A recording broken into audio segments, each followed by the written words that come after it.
been sitting on this idea for quite a while now. I absolutely love Studio Trigger and everything it represents. Although there is a lot to say, it's taken me a while to figure out where to begin. Condensing my thoughts into one phrase, sentence, or paragraph even seemed impossible. But then I thought, maybe I'm looking at this in the wrong way, and I realized I could sum up Trigger in one word. Charm. And I came to this conclusion thanks to Space Patrol Luluco.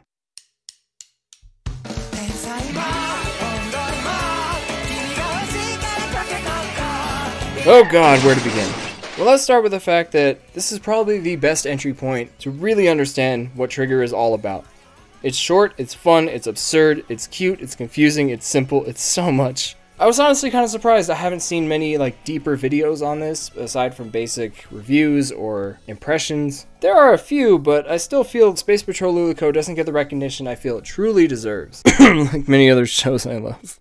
God, I'm such a fucking loser. Excuse me. So why is this anime such a solid entry point for understanding Trigger's work? Well, the members of the studio follow a sort of philosophy that I find very refreshing. Create something that's fun to watch and fun to create. Space Patrol Luluco is an energetic thrill ride powered by the collective hearts of its creators. From animation to character design to the quick jokes and absurd scenarios the show places all of this in, it's engaging on the surface, while beneath the surface you can almost taste the love poured into every frame.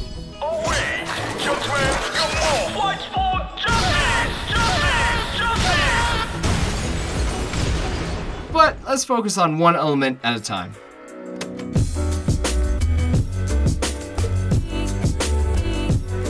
The aesthetic of the show is immediately striking, while also being very reminiscent of other Trigger shows and Gainax shows. I love this particular style, and it's mostly due to how much freedom you have with it. You can distort, bend, twist, break. You can really do anything when the style is so simple and cartoonish. And yeah, I know anime is cartoon, shut up. When I say cartoonish, I'm specifically talking about how separated from reality it is. Realistic anime art styles have their own place, and they're effective at different things. But if you go too far down the path of realism, it becomes difficult to really push what is possible in animation. With something like Space Patrol Luluco, characters can be overly expressive, flat, stretched, bent, broken into the shape of a gun, etc.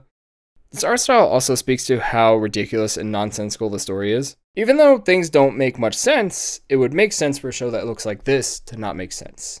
Makes sense! Space Patrol Luluco's creator and director, Hiroyuki Imaishi, is a huge reason as to why we have this very stylistic, fun, and free look.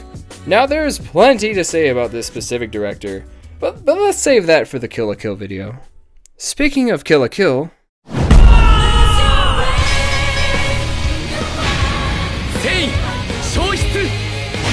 Space Patrol Luluco is a love letter to its studio. Trigger has already been known to throw references basically anywhere, so it makes sense that the show would follow the trend. But Space Patrol Luluco is a little more special in this respect. Not only is it packed to the brim with references to other Trigger shows, but Luluco also actively engages with these other worlds, characters, and styles. This is also a good way to discover things you may not have seen before. I would have no idea what the hell sex and violence with Mach Speed was if it wasn't for Luluco. I'm still not sure if that's actually a good thing, but it's still charming to see the attention and love go into something I've never really seen or heard of. And seeing Luluco engage with the more popular shows is just as sweet. Alright, can you give me something from the Girl Harry Potter show? Yeah, we got you. We'll have Susie try and kill Luluco by shoving mushrooms down the barrel of her gun. Alright. Can you put them on like a yarn ball planet from the Scissor Girl anime? Say no more. We'll do it just as overly dramatic, nonsensical, and over the top as Kill la Kill. Alright.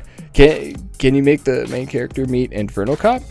Sure, we'll have him act as the one to motivate Luluco after the thing she cared about most was shattered in front of her after being told it was the most worthless thing in the universe. That's something I was really not expecting, though I really should have seen it coming. See, another thing I love about this studio is that they can create this absurd world that strays as far from reality as they want it to, yet somehow they manage to drop some emotional impact that feels incredibly real and relatable. In Space Patrol Luluco, there's not only a fun experience, there's also a lesson to be learned through Luluco's character arc. When Luluco is told that the most important thing to her, her first love, is shallow and worthless, I feel for her. In hindsight, it would make sense to call a middle school love based almost solely on looks meaningless, but that's in hindsight and from my perspective, not Luluco's. Whether it's your first love or something completely different, I'm sure you've experienced becoming invested in something only to be berated for feeling that way. To others, it doesn't matter how much this means to you. They don't understand your feelings. And whether or not what you care about is actually important, you can't really help how you feel. So it's devastating to be convinced that what you were pursuing all this time was a complete waste. It could feel like your life hasn't amounted to anything, and you may think everything is just over now. And this is the path Luluco walks, only to realize that it doesn't matter. You love what you love because you love it. You don't have to rationalize the way you feel for someone else to understand. They may continue to break you down, but if you stay true to yourself and pursue what you love despite how meaningless it may be, you're living your life on your own terms. And that concept was something presented in a silly little mini-series that didn't have to exist. A little project made by a team who didn't want to grow up and stuck with their passion despite all of the sleepless nights, despite many people probably telling them their passion was worthless. They lived their lives on their terms. God, I fucking love this studio.